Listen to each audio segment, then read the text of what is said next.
সন্তোষপুরে ভয়াবহ অগ্নিকাণ্ড, ছাই বহু ঘর, নিখোঁজ কয়েক শিশু, ক্ষোভে ফুলছেন বাসিন্দারা। দুপুরে স্বাভাবিক ছন্দ মুহূর্তে বদলে গেল বিভীষিকায়।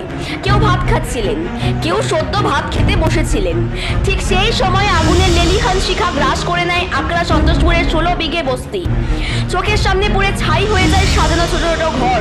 বহু পরিবার প্রাণ হাতে নিয়ে বেরিয়ে এলেও সঙ্গে কিছুই আনতে পারেননি। পোশাক, নথি, রোজগার, জীবন সব আগুনে শেষ। স্থানীয়দের অভিযোগ, ভয়াবহ এই আগুনে বহু ঘর পুড়ে যাওয়ার পাশাপাশি কয়েকজন শিশুর খোঁজ মিলছে না।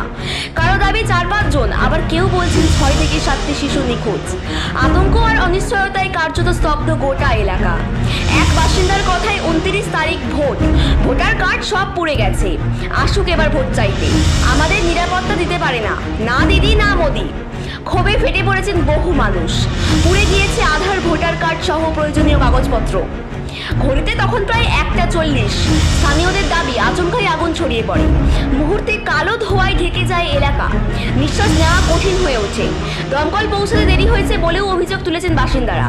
এক স্থানীয়ের দাবি, 2টি দমকল ইঞ্জিন এলেও একটিতে জল ছিল, অন্যটি খালি। ঘটনাকে ঘিরে আরও চাঞ্চল্যকর অভিযোগ উঠেছে।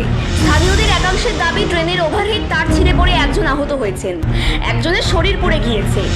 আবার একজন মহিলার দাবি, আগুন দেখে একজন পুকুরে ঝাঁপ দিয়েছিলেন, তারও খোঁজ নেই। এক প্রত্যক্ষদর্শীর কথায়, আমরা ঘরে ভাত খাচ্ছিলাম, হঠাৎ দেখি আগুনের গোলা, বেরোতে না বেরোতেই সব শেষ, সব পুড়ে গেছে, আর কিছু নেই। অগ্নিকাণ্ডের পর এলাকা জুড়ে এখন শুধু ধ্বংসস্তূপ, কান্না আর প্রশ্ন। নিখোঁজ শিশুরা কোথায়? কিভাবে এমন আগুন ছড়ালো? নিরাপত্তার দায়িত্ব নেবে কে? ক্ষতিগ্রস্ত পরিবারগুলির ভবিষ্যৎ কি? এই প্রশ্নেই ফুঁসছে আকরা সন্তোষপুর।